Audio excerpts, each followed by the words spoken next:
un monsieur me demande, est-ce que c'est OK d'aller en jean au bureau? Bon, ça, j'en vois tellement.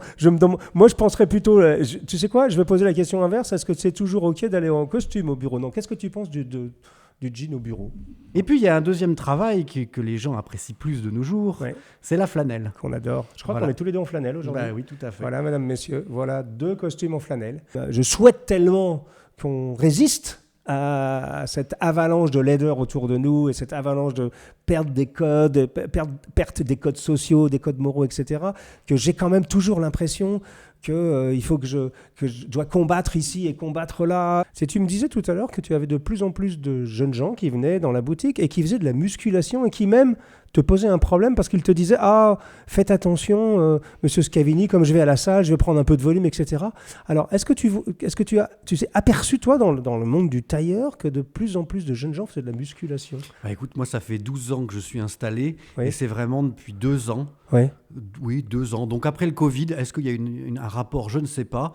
Que j'ai des jeunes qui me disent spécifiquement faites attention, ne faites pas trop près du corps, je vais à la salle, ou j'ai un programme de prise de masse. Alors ça, c'est un vocabulaire que j'ai appris ces 2 dernières années, que je n'avais jamais entendu avant. Et c'est vrai que ça traverse la mode classique actuellement. Alors c'est peut-être une reprise en main de ça touche peut-être à la politique, ce côté l'homme qui reprend, qui redevient l'homme.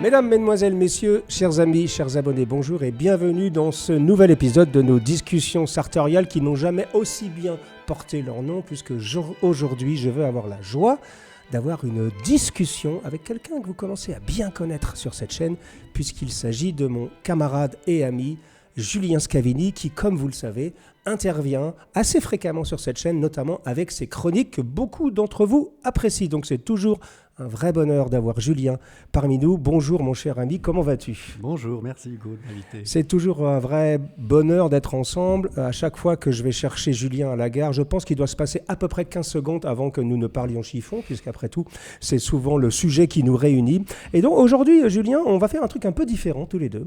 Nous allons aborder 5 ou 6 thèmes complètement différents les uns des autres, puisque ce sont des questions que nos auditeurs, nos abonnés nous ont posées et m'ont demandé de te poser, parce que tu deviens une figure quasiment incontournable maintenant des discussions sartoriales, et j'ai beaucoup de questions te concernant. Donc est-ce que tu es prêt à jouer à ce jeu? Alors, on va vous dire la vérité, je lui ai dit vaguement les thèmes des questions, mais il n'est pas au courant de chaque question précisément, parce que vous savez, c'est un peu le style de notre émission, on aime bien garder un peu de fraîcheur. Bon, en ce qui concerne, quand Julien et moi-même nous sommes à la même table, c'est pas trop compliqué de parler chiffon, mais là on va essayer de le faire un peu précisément. Donc la première question qui revient, alors là, quasiment constamment, c'est « Mais pourquoi donc ne voit-on jamais ou très rarement Julien Scavini en cravate et qu'il porte quasi constamment le nœud papillon ?» C'est vrai que ça fait presque partie de ta personnalité. Un peu, oui. Comme on répond aux enfants, parce que je porte le papillon. Tu sais que je suis architecte, moi, de formation. Donc, j'ai découvert un peu les grandes figures de l'architecture, Le Corbusier, Mies van der Rohe, ils avaient des nœuds papillons. Ah oui, c'est vrai. C'était comme ça que les architectes, voilà. C'est vrai, Le Corbusier portait tout le temps le nœud papillon. Les architectes, ça se faisait parce qu'en fait, la cravate, si tu veux, comme elle est longue, elle pouvait se promener sur la table à dessin. Et donc, elle pouvait baver l'encre de Chine. Tu vois, comme le médecin ne portait pas de cravate parce que ça pouvait faire passer les microbes d'un lit à l'autre. Donc, architecte et médecin avaient une petite tendance à porter le nœud papillon. J'avais jamais pensé à ça. Ça. Alors, toutefois, je ne suis pas aussi vieux que ça pour avoir connu cette époque, mais je trouve ça drôle, en fait, comme petite pièce. C'est remarquable, comme tu l'as dit. Les gens impriment ça. Et puis, ça change un peu, en fait. Voilà. Est-ce que tu as vu, d'ailleurs, je pense que tu as été un peu l'artisan de alors, en France, en tout cas, de la repopularisation de ça, parce que moi j'ai quand même l'image du nœud papillon un peu classique, tu sais, pour les grandes occasions, noir, un peu barbant, etc. Alors que toi tu portes des nœuds papillons de toutes les couleurs. Et est-ce que c'est quelque chose que les gens achètent aujourd'hui, des nœuds papillons un peu colorés? Alors moi j'aime le vrai nœud papillon à l'anglaise ou à l'américaine, c'est-à-dire avec des motifs de cravate, comme la tienne. C'est-à-dire ça peut être des motifs club, ça peut être comme ici un tout petit point. Ça, moi j'aime ce genre de papillon qu'on pouvait trouver chez Brooks Brothers ou dans vraiment les belles maisons. ou chez Charvet. C'est vrai que par contre, le papillon tel que les gens le conçoivent aujourd'hui, c'est soit le papillon noir ou de soirée, soit le papillon en liberty pour les mariages. D'accord. Mais c'est vrai que le papillon tel que je le porte, c'est-à-dire coupé dans une soie à cravate, c'est quand même, c'est pas à tous les coins de rue. Oui, c'est de plus en plus rare. Mais enfin, moi, je te félicite parce que moi, en fait, quand je pense à Julien, je le vois avec sa bonne bouille sympathique. Julien, il sourit tout le temps et je le vois toujours avec son nœud papillon. C'est marrant, ça fait presque partie intégrante de ta personnalité. Après, oui, j'en rajoute du coup à force. Bien sûr. Alors, deuxième question qui vient de m'arriver. Alors là, je l'ai noté vite fait sur mon petit carnet. Vous voyez, on a quelques notes pour une fois. Mais elle m'est arrivée ce matin, au moment où on préparait cette émission. Ça me vient d'un de nos lecteurs de Suisse, un de nos abonnés suisses, me disant « Monsieur Jacomet, je me marie bientôt. » Alors, c'est une question assez... on va dire qu'on a très souvent, mais il me dit je ne trouve pas d'article spécifique sur le mariage. Est-ce qu'il y a des codes spécifiques pour la cérémonie, pour le mariage, et quels sont donc toi, quelle est ton expérience? J'imagine que c'est aussi une affaire de goût, une affaire d'ambiance, etc. Mais quelle est ton expérience si tu pouvais donner 2-3 conseils à ce monsieur qui visiblement a envie de suivre les codes traditionnels de comment on s'habille en tant que marié, parce qu'il va se marier au mois de juin pour le mariage. Raconte-nous. Alors, si vraiment on est d'une famille, pas que seulement, mais si on est d'une famille aristocratique ou de la haute bourgeoisie, la tenue depuis toujours du mariage, en tout cas depuis un siècle, c'est la jaquette. D'accord. Jaquette grise. On appelle le morning coat en anglais. Exactement. Oui. Donc c'est en général une veste longue qui descend jusqu'aux genoux, gris voire noir, un pantalon rayé de gris, et puis un gilet croisé ou droit qui peut être bleu ciel. Enfin souvent des couleurs lavande chez les Anglais. D'ailleurs la rayure du pantalon, on appelle ça la rayure cachemire. C'est un peu c'est ce pantalon gris rayé. Oui, tout à fait. Je crois qu'on appelle ça cashmere stripe en anglais. Peut-être. Ce qui est très étrange parce que le motif cachemire, ça n'a rien à voir. C'était juste en effet. Moi en français je l'appelle le coutil, le vieux terme de le coutil, c'est un tissu rayé solide. D'accord. Donc, alors ça, c'est vraiment la jaquette, c'est la tenue dans les bonnes familles. On met un gilet avec ? Oui, absolument. D'accord. Gilet droit ou croisé, souvent dans des couleurs un petit peu pastel, on va dire. D'accord. Ça, vraiment, si on veut avoir un aperçu de ce genre de tenue, il faut regarder toutes les familles royales, en particulier la famille royale anglaise. Si on regarde William, Harry... ils sont tous mariés avec ça. Ah oui, exactement. Ou uniforme militaire, peut-être. D'accord. Tu en fais, toi, de temps en temps ? Les jaquettes, on en fait beaucoup, oui, tout à fait. Oui. Ah oui. D'accord. En saison, entre le mois de... Enfin, on n'en fait qu'entre, on va dire, mars et juin, mais en effet, pour les mariages de l'été, ça peut être des mariés, mais ça peut être aussi la famille. Ça peut être le père parce qu'il a plusieurs enfants à marier, ça peut être le frère parce qu'il sait qu'il va avoir une sœur, un frère et puis un cousin. Donc, parce que c'est un investissement, une jaquette, un ensemble jaquette, c'est-à-dire que ça concerne donc la veste, le gilet, le pantalon. Ça peut vite tourner entre 1 200 et 1 500 euros chez moi, mais le prix peut être plus élevé ailleurs. Donc, mais ça, c'est la tradition anglaise, c'est la tradition aristocratique et de la haute bourgeoisie. On n'est pas obligé de la suivre, on n'est pas obligé de l'aimer, cette tradition-là. D'accord. Alors, quelles sont les autres, entre guillemets, figures de style que toi, tu fais assez fréquemment pour des mariés, pour leur mariage ? Moi, j'aime bien conseiller au marié de faire un costume qu'il va pouvoir remettre. Donc, j'ai tendance à dire qu'un beau costume bleu ou un beau costume gris, c'est vraiment de bon ton, ça sera facile à remettre et j'insiste vraiment sur le fait qu'on va faire un gilet. D'accord. Parce que le gilet permet de se différencier du costume de tous les jours et parce que le gilet surtout peut ne pas être de la même couleur que le costume. Exact. C'est-à-dire que sous un costume bleu marine, on peut mettre un gilet blanc cassé, un gilet gris clair, un gilet lavande, un gilet un peu rose ou bleu ciel.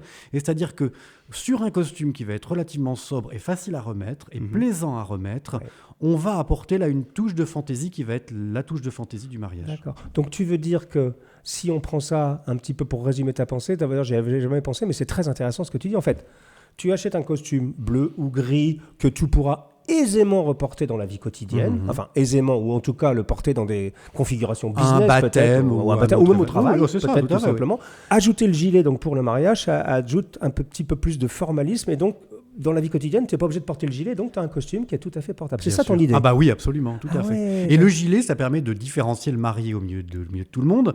Le marié a un gilet, il a un gilet de couleur, il est remarquable. En plus, il fait très chaud. Le marié a toujours envie de retirer sa veste pendant le dîner, pendant les danses. Et être en gilet, c'est quand même beaucoup plus beau qu'être en chemise pour le marié, je pense. Voilà un excellent conseil, mesdames, messieurs. Un costume business ou un costume que vous pourrez reporter dans d'autres occasions de la vie et ajouter un gilet juste pour votre mariage. Voici ce qu'on appelle un conseil avisé et économique, j'allais presque dire, parce que du coup, vous arrivez à comment dire, un vêtement que vous allez pouvoir réutiliser dans le futur. Donc merci pour cette réponse. J'espère que ça aura renseigné notre abonné qui se posait beaucoup de questions sur le sujet. Petit point de détail que je me permets de rajouter. Quand vous faites un morning coat, donc quand vous faites une jaquette pour votre mariage, théoriquement, si vous suivez les codes jusqu'au bout, c'est un habit de jour. Et après, pour la soirée, théoriquement, vous pouvez passer au black tie ou au smoking. Enfin là, ça devient vraiment, on est dans la tradition anglaise jusqu'au bout. Alors, autre question. J'ai quelques mariés qui font ça, jaquette et smoking pour le soir. Ah ouais. Oui. Bah, c'est le top. Ah oui. Là, on est au cœur de la tradition réelle, c'est-à-dire jaquette, morning coat la journée, donc un habit de jour, littéralement, et le soir, smoking, tuxedo, on dit en américain, smoking, on dit en français, où là, c'est généralement noir ou bleu. Moi, j'aime bien bleu nuit. D'ailleurs, sur le smoking, il y a un petit peu plus de liberté en ce moment. Les couleurs réapparaissent un tout petit peu, mais là, on est sur une tenue formelle. Question un tout petit peu plus légère. Est-ce qu'on voit beaucoup de gens porter des baskets avec des costumes ? Alors ça, c'est vrai, ça fleurit partout dans les rues. Alors, moi, je ne me plains pas trop parce que, par exemple, toute l'équipe de France de rugby, on les comprend, c'est les sportifs, ils sont en basket et costumes. Mais moi, je le vois de plus en plus, des gens qui portent des sneakers avec des costumes. Qu'est-ce que tu penses de ça ? J'en ai pensé au début quand Cucinelli, la marque italienne bien connue, quand ils en faisaient la publicité et le commerce, parce qu'en fait, ils ont commencé avec ça. À Cucinelli, il y a 15 ans, c'était basket costume. C'est vrai. À l'époque, j'en pensais vraiment du mal, évidemment. J'étais un peu trop rigoriste. Oui. Et puis maintenant, finalement, j'ai pu être amené quelquefois à le faire. Ouais. Pour qui essaye, c'est vraiment, on peut y prendre goût. Parce que la basket, c'est la légèreté, la souplesse. Ouais. Et un pantalon en laine, en tout cas le pantalon en laine, c'est la fluidité et la souplesse aussi. D'accord. Et quand on associe les deux, c'est vraiment une impression incroyable. C'est-à-dire qu'un chino sur une basket ou un jean sur une basket, on connaît, mais mettre un petit pantalon de laine fine, un super 110, un super 150 avec une basket, on a l'impression d'être sur un petit nuage et c'est pas désagréable. Ben, je vais vous dire, mesdames, messieurs, ça me fait mal au cœur d'entendre ça, mais je pense qu'il a quand même raison. Bon, on peut quand même ajouter que depuis, on va dire, 5-6 ans, le monde de la sneakers a beaucoup évolué.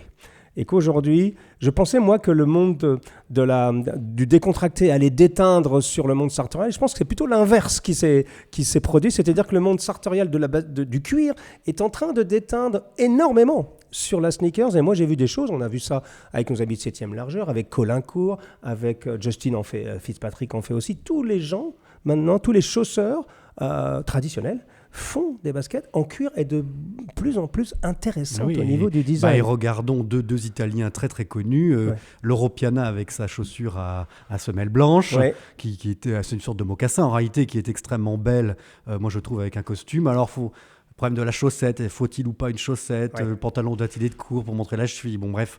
Et puis il y a aussi Zegna avec sa nouvelle basket là, avec des lacets en croix, hors de prix. C'est horriblement cher. Oh là là, mais c'est assez joli. Mais ça montre que le cuir arrive, parce que l'Europiana là, c'est aussi une croûte de cuir, donc en effet, on n'est pas parti vers le côté bas, c'est pas Nike. Exactement. On remonte un peu. Exactement, je pense qu'on a presque gagné le combat sur ce sujet-là, et d'ailleurs au passage, il y a de très nombreux chausseurs qui ont survécu grâce aux sneakers. Donc on ne peut pas... Vous savez, être rigoriste, c'est bien. Je pense que, vous savez, c'est le mot d'ordre de Parisian Gentleman et d'ailleurs de Steve Collard, je pense, qui est le blog originel de Julien. C'est on doit apprendre les règles pour mieux les casser. C'est-à-dire casser les règles avant de les apprendre, c'est pas la bonne séquence. Mais aujourd'hui, on arrive à... Et même des gens comme moi et comme toi, on a été un peu les avocats de la rigueur et des codes, etc. Alors, je ne sais pas si c'est l'âge, Julien est beaucoup plus jeune que moi, mais moi, je me relâche un peu. En ce moment, j'ai envie quand même... Alors, je ne me relâche pas au niveau vestimentaire, bien sûr, mais je me dis quand même, on peut s'autoriser un petit peu plus de choses aujourd'hui. Et après tout, si ça peut quand même inviter les gens à goûter au cuir, même via le sneaker, et à goûter à la laine, un beau pantalon en laine, même via un ensemble avec un pantalon de laine et une basket, après tout, pourquoi pas? Oui, et puis de toute façon, c'est aussi pour rendre les gens plus à l'aise, parce qu'on ne peut pas non plus devant des gens leur dire « Ah mais non, si vous habillez pas comme ça, vous êtes un plouc ». Et donc les pousser hors du costume ou de l'habit élégant. Ouais. Si on peut essayer de trouver le compromis, c'est ça qui est intéressant. Je suis d'accord. Voilà, pour pas dire aux gens bah, « Habillez-vous en Nike et puis c'est tout ». Voilà. Ouais. Question suivante d'un abonné qui va t'intéresser, je pense, parce que tu es un acteur important dans ce domaine-là. Est-ce qu'on pourrait dire que le chino, alors ce qu'on appelle le chino, c'est le pantalon de coton, le pantalon de ville en coton, on va dire. Est-ce que le chino, on pourrait dire que c'est un peu le pantalon universel dans le sens où c'est portable à peu près dans toutes les saisons et ça va avec tout? Bah de par le fait, on le constate que c'est le pantalon universel. Avec le jean, c'est le pantalon universel, puisque un jeune homme actuellement, il a le choix entre quoi? S'il veut être à peu près habillé correctement pour aller au travail, le jean. Je ne sais pas si c'est très correct comme le jean, mais on va en parler. Voilà, bon, d'accord. Ou le chino, et souvent le chino quand même a les faveurs, chino bleu marine, chino beige peut-être un petit peu aussi. Il est certain que c'est un pantalon simple, il passe en machine à laver, il est relativement pour toute l'année. Il peut y avoir, ça peut exister un chino d'hiver, un chino d'été, mais globalement ça se porte toute l'année. Il y a une simplicité d'utilisation. Oui, c'est devenu le pantalon un peu... Toi, dans ta boutique dédiée aux pantalons en prêt-à-porter, c'est une des plus grosses ventes, le chino? Oui, absolument. Le chino est de loin, je crois, la plus grosse vente, mais par contre, que d'acheteurs qui ne viennent qu'une fois. Ah voilà. Bon, ça ne crée pas de fidélité. Et tu veux dire que c'est peut-être des gens en plus qui ne consomment pas énormément de pantalons. Il leur faut un chino dans leur garde-robe, mais c'est pas des passionnés. C'est-à-dire qu'ils n'achètent pas de flanelle derrière, par exemple. Non, alors que les gens qui viennent pour de la flanelle ou du lin et soie, enfin ou des choses un peu plus drôles, eux, il y a plus de fidélité. On les voit plus revenir. Mais l'acheteur du chino, il est plus one shot. Après, c'est vrai que le chino, il est partout maintenant, dans des cotons de tout genre, du épais, du fin. Il peut se décliner aussi en tellement de couleurs. C'est-à-dire que là où nous, dans une garde-robe classique, en laine, qu'est-ce qu'on avait? Le pantalon gris, en gros. Gris moyen, gris clair, un pantalon un peu bleu Air Force ou marron de temps en temps. Peut-être, puis un petit velours côtelé ici et là, mais bon, pas grand-chose. Le chino, tu as différents niveaux de beige, depuis le côté un peu, depuis le blanc, la couleur naturelle, amande, noisette. Donc tu peux décliner les bleus aussi. Tu peux avoir canard, un peu bleu ciel, bleu Air Force, bleu marine. Et ça se porte sans veste, avec une chemise. Ça se porte avec un pull. Ça se porte avec un blazer très bien. Ça se porte avec un blouson. Tout à fait. Ça se porte avec tout. La seule chose du chino, c'est que comme c'est du coton, c'est vrai que très vite, ça peut avoir un aspect avachi. D'accord. Et c'est vrai qu'il faut trouver un coton un peu épais, qui est un peu tenu, pour que le chino il tienne un peu. D'accord. Parce que c'est vrai que sinon, ça peut faire vite un peu défraîchi. Un peu avachi. Exactement. D'accord. Alors, question suivante. Nous enregistrons cette émission à mi-septembre 2023. Je ne sais pas quand elle sera diffusée, sans doute octobre, novembre. Donc, on sera à l'amorce ou à l'entrée dans l'hiver, dans la période hivernale. Redonne-nous, ça c'est des questions qu'on reçoit souvent et ça me permet là peut-être de le résumer en quelques minutes. Quels sont les tissus rois pour l'hiver ? C'est-à-dire comment se protéger du frimas et quels sont selon toi, alors on parle d'élégance classique évidemment ici, quels sont les quelques conseils que tu donnerais en termes de pantalon, en termes de veste, quels sont pour toi les tissus incontournables pour la période hivernale? Et pour le coup, l'hiver, c'est la laine qui compte, qui est la matière phare, parce que la laine tient plus chaud, parce que la laine a un tombé qui est en plus chatoyant aussi, et puis qui donne visuellement plus chaud aussi d'ailleurs. Une fois qu'on a dit la laine, on peut aussi expliciter de quelle manière elle est travaillée. Alors, il y a la laine lisse, c'est la costume, mais pour l'hiver, on aura préférence... ce sera mieux de la choisir dans des poids épais, c'est-à-dire pour un costume 370 grammes, 400 comme grammes. Celui-ci. Voilà, là, on est à 460 grammes. C'est rare, ça. C'est très gros. Une laine travaillée plus lourd. Alors, les gens me disent, est-ce que c'est plus chaud? Bah oui, c'est plus chaud. Est-ce que c'est plus solide? Ah bah oui, c'est plus solide. Beaucoup plus solide. Voilà, une laine lourde, c'est plus solide. Donc, après, la laine, elle peut être travaillée de deux manières. Soit elle peut être lisse, un petit peu comme ce cuir ici. C'est-à-dire c'est une laine à costume, un peu comme ce qu'on peut voir derrière nous, d'ailleurs. Absolument. Donc, parce que là, je pense que le tissu est fin, mais on peut aussi trouver une laine lourde d'hiver, mais lisse. Exactement. Et puis, il y a un deuxième travail que les gens apprécient plus de nos jours, c'est la flanelle. Qu'on adore. Je crois qu'on est tous les deux en flanelle aujourd'hui. Oui, tout à fait. Voilà, mesdames, messieurs, voilà 2 costumes en flanelle. Alors la flanelle, beaucoup de gens ont une incompréhension. La flanelle, c'est pas un type de laine, c'est un type de finition. Exactement. Ça fait une espèce d'objet un peu dufteux comme ça, c'est très agréable. Oui. Et ça donne un espèce de look Là, en fait, c'est marrant parce que la flanelle, c'est... Alors, quel que soit le motif, tout de suite, cette espèce de grain donne... je sais pas, c'est presque... Pour moi, c'est très années 50, même presque avant années 30, années 50. Ça donne un côté ancestral. Exactement. Et authentique, en fait. Voilà. Tu en vends beaucoup de la flanelle ? La flanelle, on en vendait beaucoup. Ouais. On en vendait beaucoup, mais... À cause de l'énergie, c'est le tissu le plus cher à produire maintenant. Mince. Donc, c'est le tissu qui a pris, en termes d'inflation, quasiment 100% du prix. Enfin, c'est monstrueux ce qu'a pris. Tu veux dire ça au niveau de la finition, des opérations de finition dans les filatures ? C'est ça. La flanelle demandait beaucoup d'énergie. Parce qu'un tissu lisse à produire, c'est le métier à tisser, point, un lavage et on le vend. Oui. Une flanelle, il y a beaucoup d'opérations de finissage. D'accord. C'est le finissage qui coûte très cher sur la flanelle. Et c'est le tissu qui aimait vraiment... Donc, j'espère qu'on va toujours en vendre, mais je suis déjà... à m'excuser auprès des clients, à leur dire je suis désolé, mais toutes les liasses de flanelle que je vais vous présenter, y compris Vitale Barberis, Canonico, qui est une très belle flanelle au passage. Le plus grand nom, voilà. Mais même eux, c'est devenu du délire les tarifs, parce qu'en Italie, ils payent l'électricité encore plus cher qu'en France. Et donc, c'est devenu un tissu de luxe. C'est marrant parce que moi, j'aurais cru l'inverse en disant que les gens achètent plus de flanelle parce que comme ils chauffent moins leur maison, ils auront plus chaud. C'est une autre façon de le voir d'une certaine manière. Alors, petit point de détail avant que les puristes nous mettent des commentaires pas très agréables et nous lancent des tomates pourries sur leur écran. C'est pas très sympathique pour votre écran de lancer une tomate pourrie. De toute façon, on la recevra pas. Quand on parle de flanelle italienne, les amoureux de l'Angleterre vont dire mais qu'est-ce que c'est que cette histoire ? La flanelle, c'est britannique d'abord et avant tout. C'est vrai. Il y a des très belles flanelles chez Fox Brothers qui sont peut-être un peu, alors pas les fondateurs, mais enfin les gardiens du temple de la flanelle. Ce qu'on voulait dire avec Julien, et moi je suis d'accord avec lui, c'est que moi j'étais pas un grand fan de la flanelle. Alors je porte une flanelle anglaise moi là. Donc là c'est quasiment, c'est proche du gilet pare-balles. Alors chez Huddersfield, je sais plus exactement la marque, ça va me revenir, je crois que c'est Will Bill ou Fox Brothers, l'un des deux, mais c'est absolument, alors là, c'est vraiment, tu te sens vraiment protégé, c'est vraiment un costume d'hiver par définition et c'est assez lourd à porter. Ceci étant, moi j'étais pas un grand fan de la flanelle et il y a une bonne quinzaine d'années, j'ai découvert la flanelle italienne.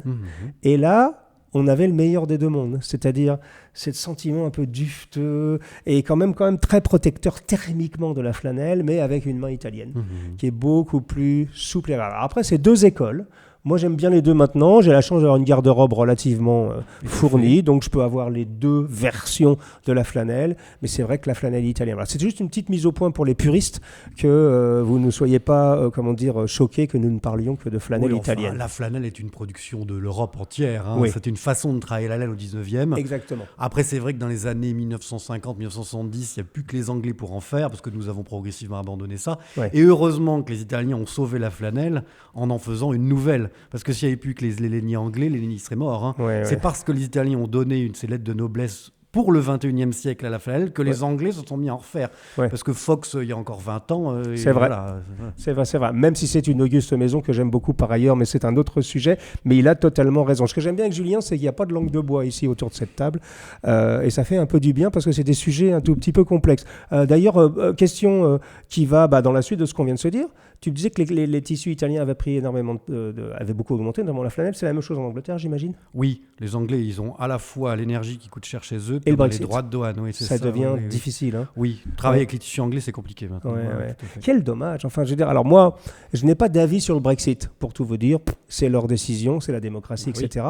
Mais on savait d'avance que ça allait nous poser des problèmes. Parce que, surtout à eux. Surtout à eux. Je ne sais pas comment ils s'en sortent d'ailleurs. Bon, c'est un autre sujet, mais je sais que Savile-Row, paradoxalement, se porte bien actuellement. C'est-à-dire qu'il y a une espèce de regain. Ça se revivifie un tout petit peu. Il y a un regain d'intérêt pour la grande mesure. Bon, évidemment, là, on parle de tarifs stratosphériques.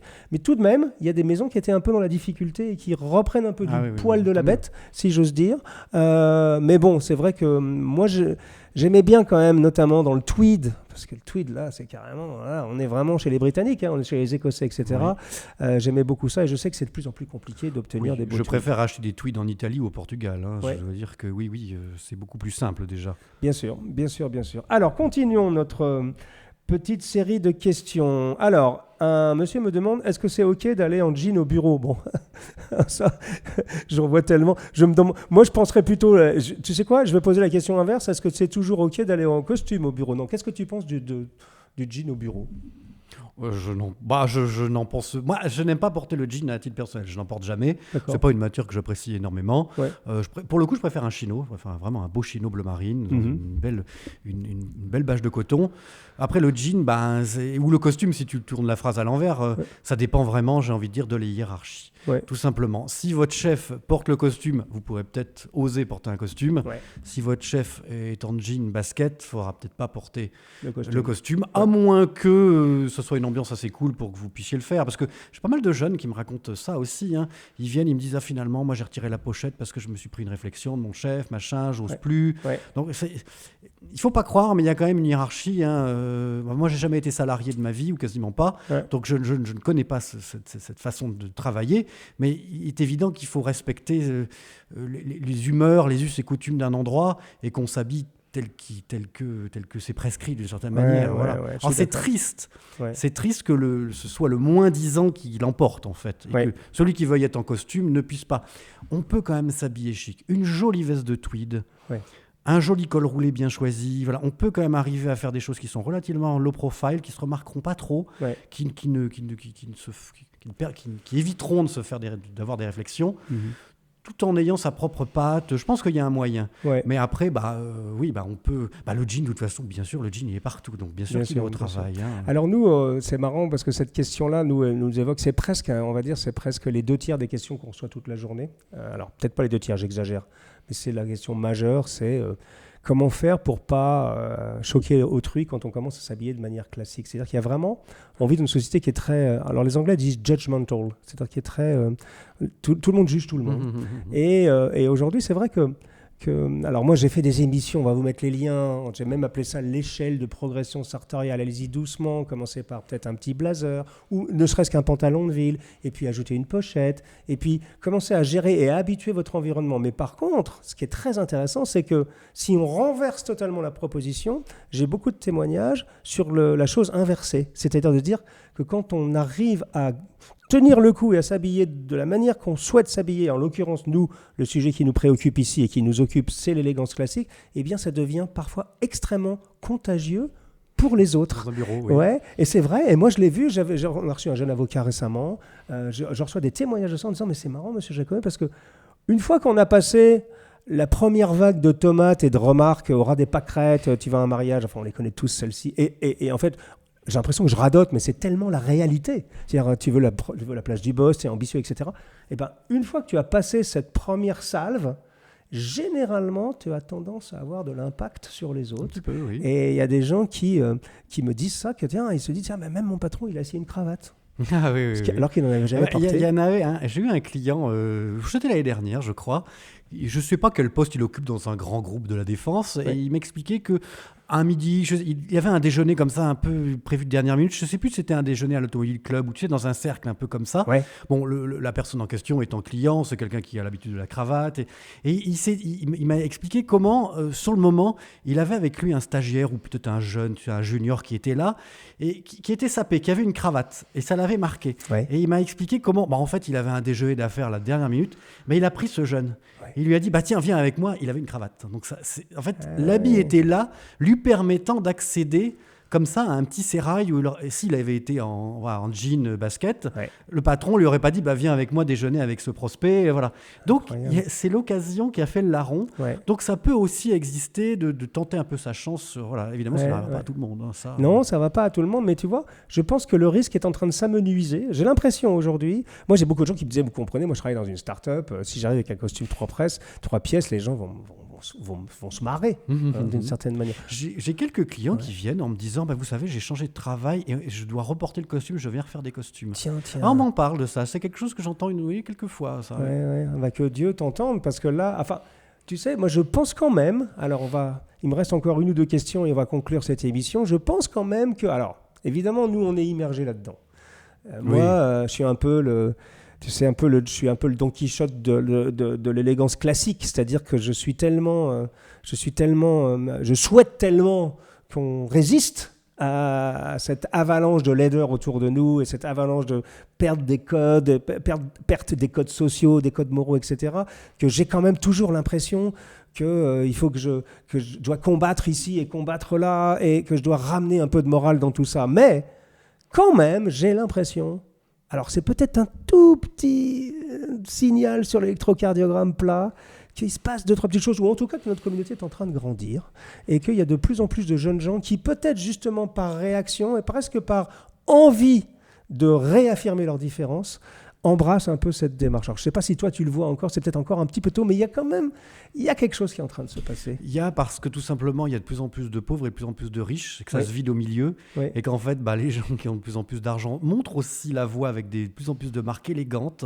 On en parlait, les chaussures Loro-Piana, ça drive le marché. C'est vrai. Parce que ça n'existait pas il y a peut-être 30 ans. Ces marques de luxe elles existaient, mais pas comme aujourd'hui. Et c'est vrai qu'aujourd'hui, il y a quand même ces marques qui montrent via des campagnes de publicité des choses très étudiées, très fines, très propres. Et donc, on peut quand même avoir le regard comme ça vers le haut et se dire, ok, être un peu fin, évidemment, tout de suite, on va me dire que oui, ça coûte cher. Donc, c'est un écueil. J'en ai conscience, c'est un écueil. Mais il y a dans cette dichotomie qui se crée en ce moment de marques de plus en plus de grands volumes, de grandes distributions, et ces marques de luxe qui, quand même, sont présentes dans notre société parce qu'on les voit partout. Bien sûr. Les footballeurs, je pense que quand Mbappé s'habille dans telle marque, ou que Beckham qui ne s'habille qu'en Loro-Piana. Beckham est très élégant. Voilà. Mbappé, moi j'ai pas d'avis sur le sujet, mais Beckham est quand même... Alors Beckham, c'est extraordinairement élégant. Mais en tout cas, c'est bien fait. Et en fait, ça montre le haut. Et en fait, l'exemple ne peut ruisseler toujours que du haut, disait, je sais plus qui, Madame de Ségur, ou je sais plus. Mais donc, la comtesse de Ségur, l'exemple ne peut ruisseler que du haut.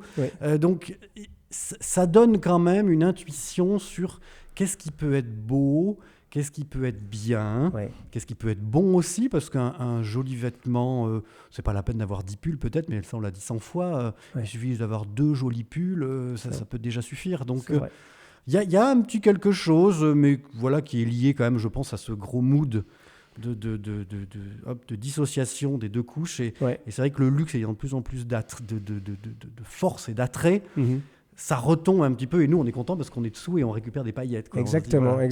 Et moi je suis peut-être un peu plus idéaliste que Julien sur le sujet. Je pense que quand même on est en train de créer une génération qui, avec un tout petit peu...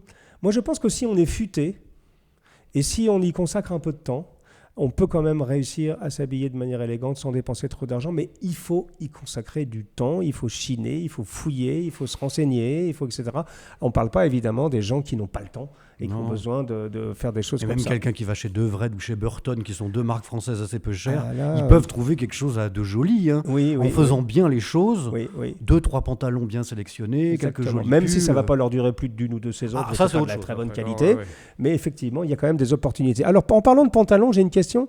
Quelqu'un me parle de la mode du pantalon chic avec des cordons élastiques. C'est Shoot Supply fait ça, par exemple ? Ouais, Bonne Gueule aussi, beaucoup. Ah oui ? Oui. Moi, je vois des clients avec ça, plutôt le week-end à ce moment-là. Ton tissu ou le mien, comme un pantalon, tu vois, qui a l'air d'un pantalon, puis en fait, tu te rends compte qu'il y a un petit élastique à la ceinture, avec un petit cordon. Et en fait, porté avec une petite basket. Et en fait, là aussi, c'est la suite de la question que tu viens de te poser. C'est qu'en fait, c'est du luxe. Et c'est une façon de bien s'habiller, mais décontractée. Tu vois, c'est comment trouver un héritage, donc une matière qui est belle, comme la flanelle, ou l'été un beau seersucker, mais comment le porter d'une manière confortable et qui convient à la façon de vivre contemporaine, métro, voiture, enfant. Voilà. Et c'est vrai que moi, j'en ai pas à titre personnel de pantalon comme ça. Mais j'imagine qu'une jolie flanelle comme ça, portée le week-end avec un petit cordon élastique, une belle chemise, ça peut être agréable. Je ne le renie pas. J'ai jamais essayé. Moi, je vais peut-être... en même temps, je ne sais pas si c'est tout à fait mon style. Donc, en fait, ce que tu dis, c'est presque... On va dire, mettons les mots derrière les idées, c'est presque le confort de la fermeture d'un survêtement. C'est un jogging. C'est un jogging, mais classique. De bonne facture, on faisait aussi beaucoup des joggings comme ça. Mais jogging dans une matière un peu sympa. Ça change en fait du jogging en molleton de sweat en fait. Ou du jogging Adidas en matière synthétique. Donc ça a de l'intérêt. Est-ce que c'est qu'une mode ? Est-ce que ça va durer ? Ça, je ne peux pas le dire. Mais le fait est que je le vois beaucoup et que moi, je trouve ça sympa. Je ne le fais pas à titre personnel. J'ai d'autres façons de m'habiller. Mais je me dis, si ça permet de trouver la modernité dans une matière qui nous plaît, pourquoi pas en fait. Alors, une autre question qui, moi, m'intrigue personnellement, Tu me disais tout à l'heure que tu avais de plus en plus de jeunes gens qui venaient dans la boutique et qui faisaient de la musculation et qui même te posaient un problème parce qu'ils te disaient « Ah, faites attention, monsieur Scavini, comme je vais à la salle, je vais prendre un peu de volume, etc. » Alors, est-ce que tu t'es aperçu, toi, dans le monde du tailleur, que de plus en plus de jeunes gens faisaient de la musculation? Écoute, moi, ça fait 12 ans que je suis installé Oui. et c'est vraiment depuis 2 ans. Oui. Oui, 2 ans. Donc après le Covid, est-ce qu'il y a un rapport? Je ne sais pas. Que j'ai des jeunes qui me disent spécifiquement faites attention, oui, ne faites pas trop près du corps, je vais à la salle, ou j'ai un programme de prise de masse. Alors ça, c'est un vocabulaire que j'ai appris ces 2 dernières années, que je n'avais jamais entendu avant. Et c'est vrai que ça traverse la mode classique actuellement. Alors c'est peut-être une reprise en main ça touche peut-être à la politique, ce côté l'homme qui reprend, qui redevient l'homme, le côté peut-être, c'est pas une question de macho parce qu'en général les hommes qui me disent ça c'est plutôt des gens vraiment gentils, mais il y a peut-être un côté de l'homme qui redevient homme après ou de se réapproprier les codes masculins. Bah oui, jusqu'au bout, c'est-à-dire qu'on perd un petit peu la notion de l'identité masculine. Tu penses que ça peut avoir ça va de pair, le beau costume. Il y a aussi comment il s'appelle ce boxeur très connu anglais ou irlandais, un peu qui a un peu de démêlé avec la justice. Enfin, dans le milieu de la boxe, il y a un peu Conor quelque chose. Il fait de la pub pour Conor McGregor. Voilà, on me le souffle. Je ne connais pas. C'est un rouquin avec une barbe. Ah, mais c'est du mix machin art. Oui, c'est du MMA. c'est pas. C'est de l'UFC, Ultimate Fighting. Pardon, moi j'appelle ça la boxe. Si tu veux. Moi, j'y connais pas grand-chose non plus, j'avoue. Pardon. Non, mais il y a ça aussi, parce que les hommes voient ça et disent putain, il est beau le mec, il est musclé, tout ça, bien avec des costumes classe. Conor McGregor. On va mettre une photo ou deux pour voir de quoi on parle. Et visiblement, c'est marrant parce qu'on m'en parle aussi de ce garçon-là. Et alors lui, il est assez musclé comme garçon. Oui, tout à fait. Beckham est plutôt musclé aussi. Il y a peut-être aussi Peaky Blinders. Peaky Blinders, c'était quand même des mecs qui avaient de la baston. Enfin, il y avait il y a Alex Cormack dans la caméra. Il dit parle de moi parce que je suis aussi musclé. Voilà. Bon. Ok, non, mais c'est vrai. En tout cas, le fait est que depuis 2-3 ans, moi, je trouve que ça traverse l'élégance masculine. Ça devient une thématique parce que pour le coup, en plus, on sort de 20 ans de mode de costume slim, anorexique. C'est vrai. Et Slimane. Voilà, on doit revenir à de l'épaule, à du biceps, à des avant-bras. Souvent, alors, ce qui revient toujours, c'est je suis serré dans les avant-bras. Dans les chemises ou donc faites attention à mes avant-bras. Donc cuisses aussi, beaucoup, une thématique qui beaucoup. En plus, on est en pleine. J'ai même vu sur une chaîne YouTube un culturiste français qui s'intéressait à l'élégance masculine.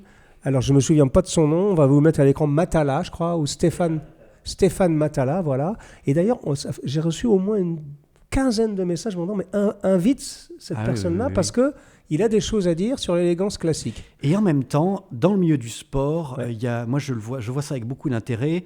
Dans le foot, dans le rugby, ils ont la tenue du match, ils ont la tenue sport, ils ont la tenue pour prendre le quart, tu sais, on les voit tous avec leurs sandales, claquettes, machin.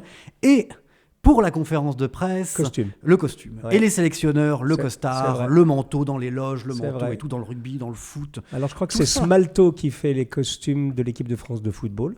Oui. Et c'est Eden Park qui fait les... évidemment, parce que c'est un ancien rugbyman qui est à la tête de Eden Park, qui fait les costumes de l'équipe de France de rugby. Bon, moi, comme je suis rugbyman, je trouve que les rugbyman sont... Alors, même si Smalto, c'est très bien, je trouve que les rugbyman, on le porte un tout petit peu mieux. Mais bon, après, c'est vraiment une question de goût. Mais c'est vrai que ça revient un tout petit peu. Ça ruisselle.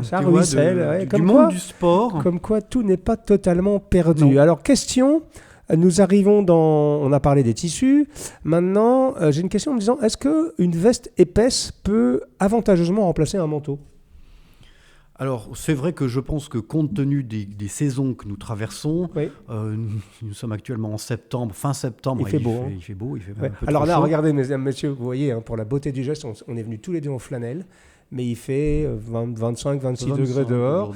Donc avec là, on commence à avoir un petit coup de chaud avec mon 440 grammes. Alors de chez Hardy Minis, ça y est, ça me revient. C'est pas de chez Will Bill, c'est de chez Hardy Minis. C'est le groupe Huddersfield, évidemment, en Angleterre.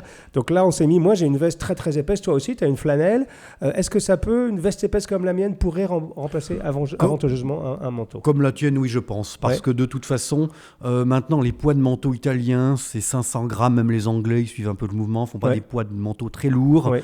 Et puis à l'inverse, on peut trouver des tissus de laine, de vestes bien sympas, chez Drappers, chez Holland & Sherry, chez les Anglais comme Fox, des flanelles un peu lourdes ou des carreaux, des tweeds, un beau Harris tweed par exemple, ça fait en général 500 grammes. Bien sûr. Donc je pense que oui, d'une certaine manière, compte tenu des saisons, à part un peu le mois de janvier-février où il peut faire un peu froid, ça peut avantageusement remplacer un manteau avec une belle écharpe un peu épaisse autour du cou. Surtout que bon, la vie de tout un chacun, c'est la voiture ou le transport en commun. Ouais. Donc on n'est pas dans le froid, à part un peu peut-être dans l'arrêt de bus où on peut avoir le froid. C'est vrai.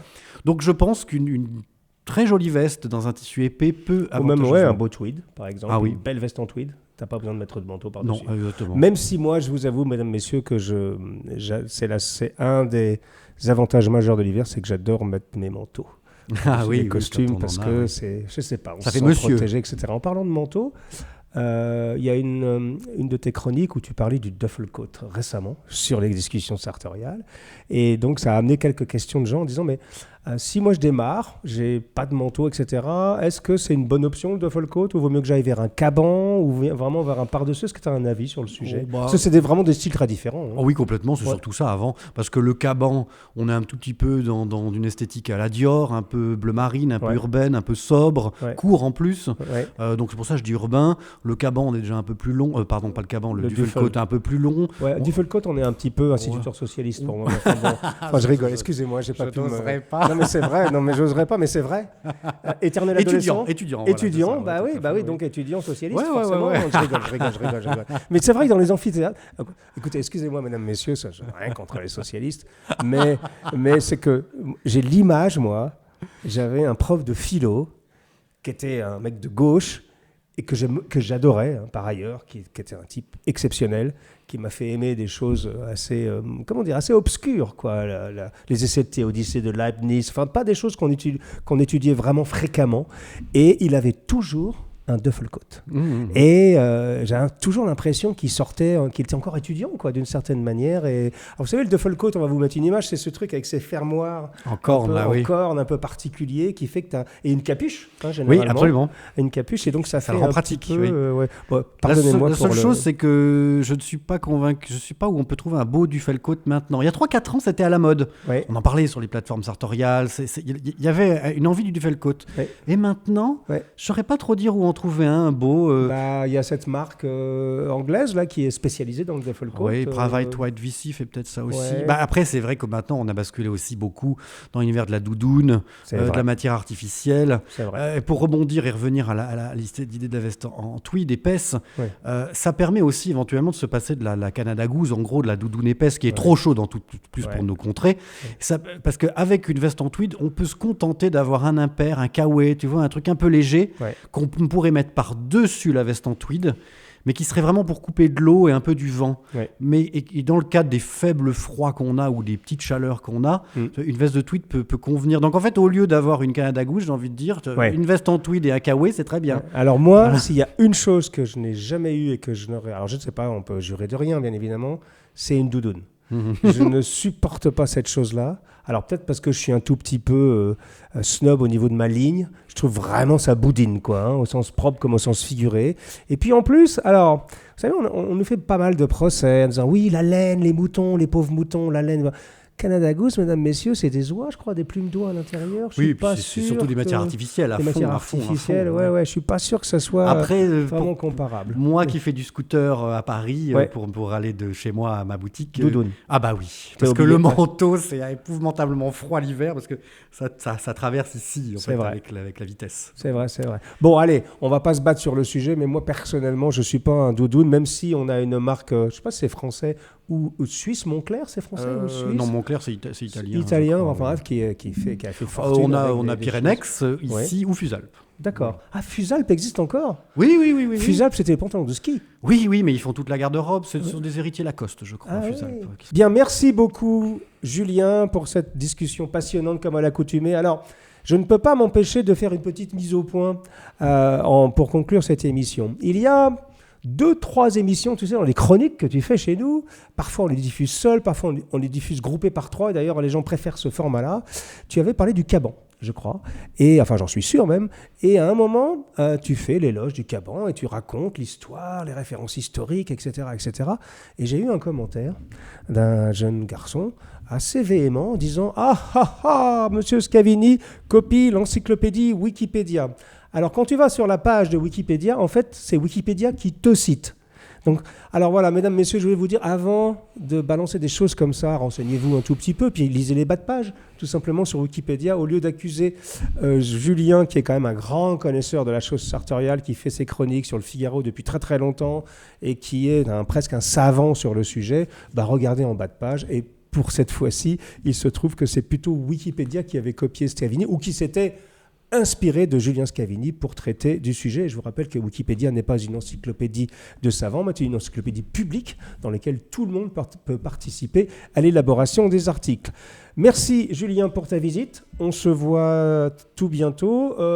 Cet hiver, on va refaire des chroniques parce qu'il nous en reste que 3 en stock en vidéo. Donc là, il va falloir, maintenant on a pris l'habitude, il va falloir qu'on se revoie inévitablement en janvier ou en février pour faire un prochain tournage. Quant à nous, je vous donne rendez-vous pour un prochain épisode de notre discussion sartoriale. D'ici là, achetez de la flanelle, faites-vous un peu beau. Mettez quelques vestes en tweed, essayez les baskets, si vous portez des baskets, essayez des souliers en cuir. Enfin, faites quelque chose pour être plus élégant. À très bientôt, mes amis. Au revoir.